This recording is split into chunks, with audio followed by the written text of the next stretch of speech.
Jai Sri Swaminarayan, SSGM English Medium School CBSE run by Sri Sajanand Gurukul Mankwa heartily welcomes you to this online platform.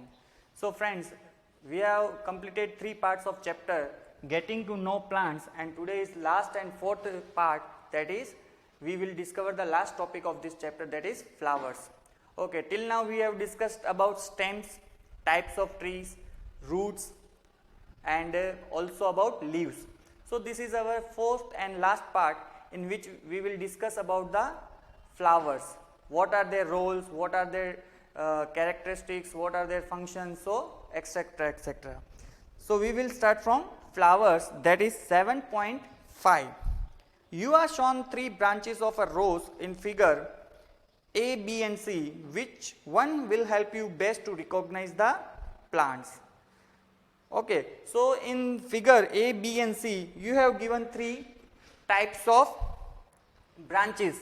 In first, there is only a single branch like this, nothing mentioned in it.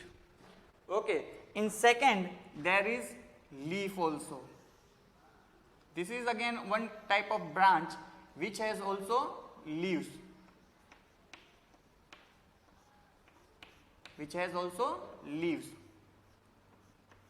Okay, this is B figure. And in C figure, you can see there is one more branch which has leaf along with some flower. So this is C, figure C. So they are asking which one will help you the best to recognize which kind of flower it is. By seeing simple branch, we can't answer which type of flower plant it is. Again on figure B, if we see branch and only leaves, we will not recognize what kind of plant maybe it is. And in third, which has leaves, branch and along with flower, we simply say that it is a rose type, it is a lotus, it is a lily flower, etc. Only by seeing the flowers we can say that what kind of plant it is. Okay, so which color did you use for the flower in figure 7.1? Are all flowers colorful? Have you ever seen flowers on the plants of grass, wheat, maize, mango or guava? So they are asking that all flowers are having same color or not. So obviously no, each and every flower has maybe different colors, pattern, so there is not same. So if you see any flower in these plants, are they bright colored? So they are also asking to see the flowers in grain, maize, grass, and they are also asking whether they are bright grey or dark, whatever their color is. So let us study a few flowers closely. When choosing flowers to study, avoid using marigold, chrysanthemum or sunflower. You will learn in higher classes that they are not a single flower but group of flowers. So whenever we study some parts or functions or characteristics of flower, we will not consider sunflower or that is marigold flower, because we think that it is a single one flower, but actually it is a group of flowers that we will study in further or higher standards. So activity 10, we would require 1 bud and 2 fresh flowers each. China rose, mustard, brinjal, ladyfinger, gulmohar. Also a blade, a glass slide or a sheet of paper, a magnifying glass and water. So they are asking for to do one activity in which we require 2 fresh flower with maybe it may be any type of China rose, mustard, brinjal or gulmohar, and also we want 1 blade, glass slide and sheet of paper and magnifying glass and water also. Observe figure 7.20 carefully. Look at the prominent part of the open flower. So they are saying that which are prominent parts, that are external parts which we can observe, that parts we have to observe. These are the petals of the flower. Different flowers have petals of different colors. So Suppose this is a rose plant. Consider this a rose plant.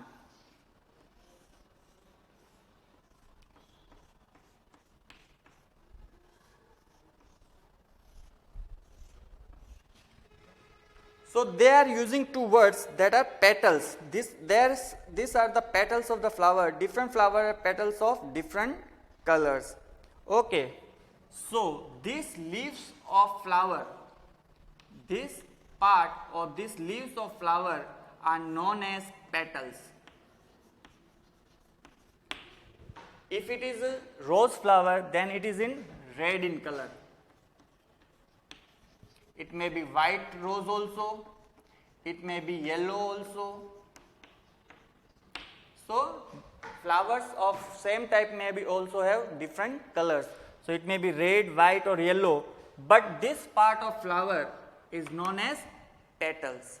Okay, now you know what is petals. Where do you think the petals are in closed birds? Which is the most prominent part in a bird? Did you see that this part is made of small leaf-like structures? They are called sepals. Take a flower and observe its petals and sepals. Now answer the following questions. So they are also talking about some other part of the flower that is known as sepals, which are very close to the bud. Bud is this portion where flower is attached to the branch. So these leaves are known as petals, and this lower region part where green like structures are known as sepals. This is all 90% these are on in green color, green colored structure. So these are known as sepals and other leaves are known as petals of a flower. So, and they are asking to observe the plants, and by seeing sepals and petals we have to answer the few questions. These are: how many sepals does it have? Sepals means these green parts. How many sepals are there in a flower? It may be vary. If it is a rose, it may be vary. If it is a lily, it may again number of sepals is changed. So again same type of flower may also have changed. What are the color of the petals and the sepals? So by seeing just example of rose plant, they may be of various colors. Just now we have talked about rose plant, that rose plant may be in red color, white color, yellow color. So one type of plant also have three different colors. So imagine that how many colors there are available in flowers. Are they joined to one another or are they separate? So they are also asking that these parts are joined or these are separate. In few flowers these are joined, and in few flowers these are not joined or they are separated. Do the flowers with joined sepals have petals that are separate or are they joined together? Also they are asking if flowers have sepals together, then these petals are joined or separate. So asking on this observation of sepals and petals, they are talking about if these are joined, then observe that these are also joined, and if these are separated sepals, then also observe that petals are separated or joined. So make a table based on the observation of the whole class. Table 7.3. See table 7.3, observation on flowers. There is first column, that is name of flower. You have also have to write the name of flower. That is first, it is considered a rose. Second is number and color of petals. So number may be many and color you have to observe. Third is number and color of sepals. Then again number and color of sepals. Stamens, are they free or joined to petals? That we will consider now.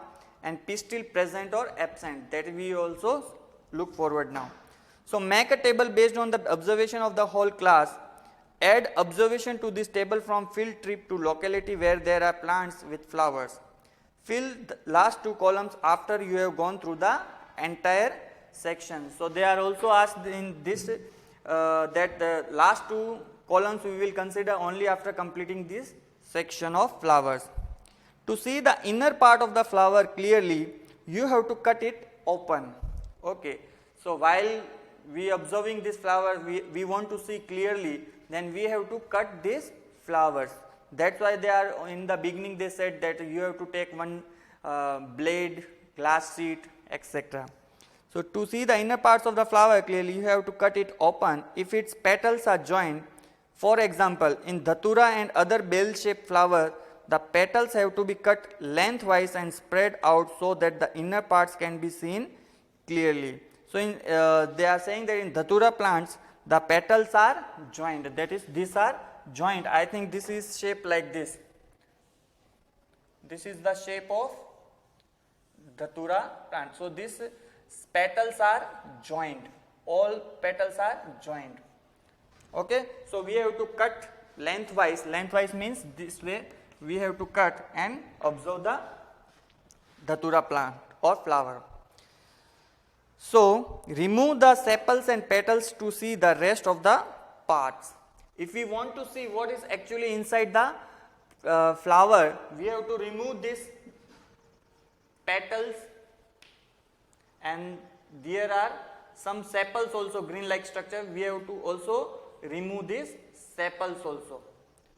Okay, then we can see what is inside the flower. Study the figure 7.22 carefully. Compare your flower with the illustration and identify the stamen and pistil.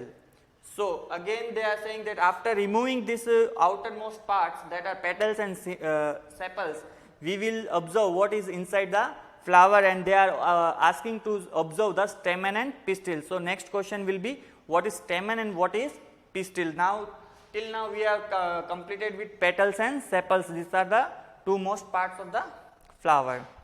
So look at figure 7.23 carefully. It shows the different kinds of stamens present. So you will see these are the green like structures like this.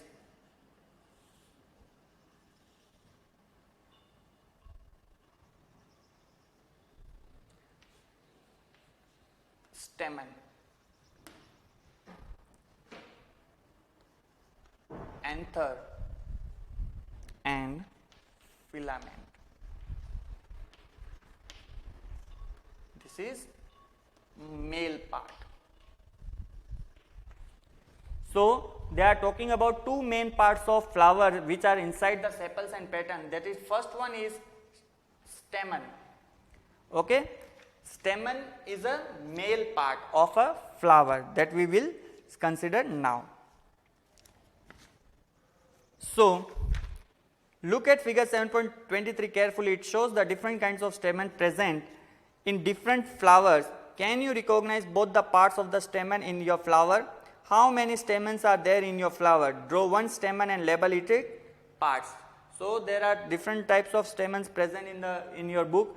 They are asking also that observe that and match with the flower which you have and tell that which part is stamen. So what are the main parts of stamen? These are the two main parts. First is anther and second is tube like structure, that is known as filament. So the innermost part of the flower is called the pistil. If you cannot see it completely, remove the remaining stamens. Identify the parts of the pistil with the help of figure 7.24. So there is one more part present in the flower, that is pistil. It is like this like structure, small dot like structure present in it. Then it is known as stigma, style and ovary.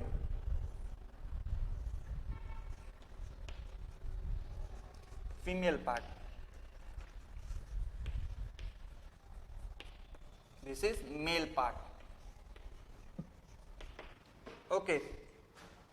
So the pistil is the innermost part of the flower. Behind this there is no any other part present in flower. This is the innermost and swollen part, that is swollen, and the male part is present just above the female part, that is stamen. Okay, so draw a neat label diagram of the pistil of your flower. See activity 11. Let us now study the structure of the ovary of a flower. So this is the structure of ovary and we will study about it. It is the lowermost and swollen part of the pistil. So this is the lowermost and swollen. Swollen means which have more space or which got swelled with water or something else.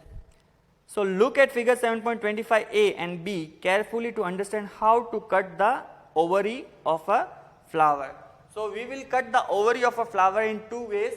First, if this is ovary, then cut lengthwise, or you can cut it from the middle also using knife. Okay. So these are the two ways which I have shown in figure A and B of 7.25. Take two ovaries from different flower, cut them in two different ways as shown in figure 7.25. To prevent them from drying, put a drop of water on each of the two pieces of the ovary you have cut. So if this after cutting this go on drying due to evaporation or some hot air, so keep on putting drops of water regularly on these two ovaries. Observe the inner parts of the ovary using a lens, and they are asking to see these ovaries with the use of lens. Do you see some small bead like structure inside the ovary? They are called ovules.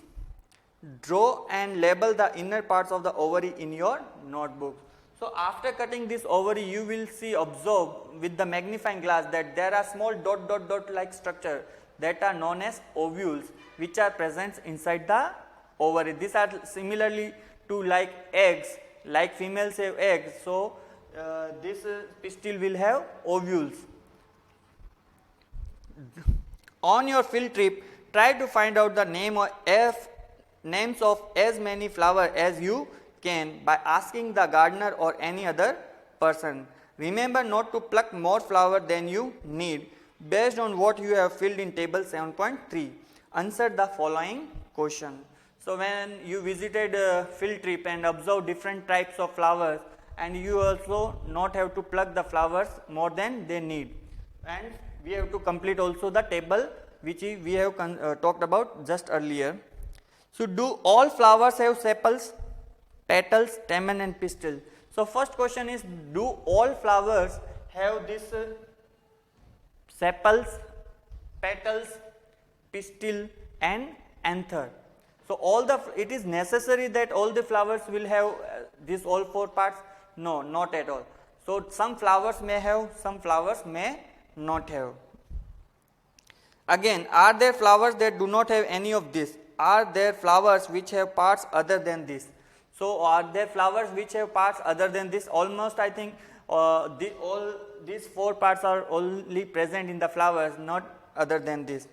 Did you find any flower which have sepals and petals that look similar? So do you have ever seen that some flowers have sepals and petals which look very similar? Did you find any flower which have sepals and petals that look similar? Did you find any flower in which the number of sepals is different from the number of petals? So while your trip, did you observe that any flowers that the number of sepals are different or they same? They are asking to fill the table. Do you now agree that the structure of the flower is not always the same? So you will observe that the structure of all the flowers is not every time same. The number of sepals, petals, stamens and pistil may also be different in different flowers. So these petals, sepals and stamen, ovaries, the number may be vary. Vary means change every time or time to time, that these four things may be in same number or different number. Some may be present, some may not be present in different flowers. The number of sepals, petals, stamen and pistil may also be different in different flowers. Sometimes some of these parts may even be absent. So they are also asking, told that some parts may be absent sometimes. We have studied some features and functions of leaves, stems and roots. We studied the structure of different flowers. We will learn about the function of flower in higher classes. We will also learn about the fruits in higher classes. So in this chapter we prepared 4 parts, and in first part we talked about types of trees, that is roots. In second part stems, third part leaves, and in fourth part we talked about flowers. So these are the 4 topics which we have covered in these 4 parts, and here we complete this chapter today. Jai Swaminarayan.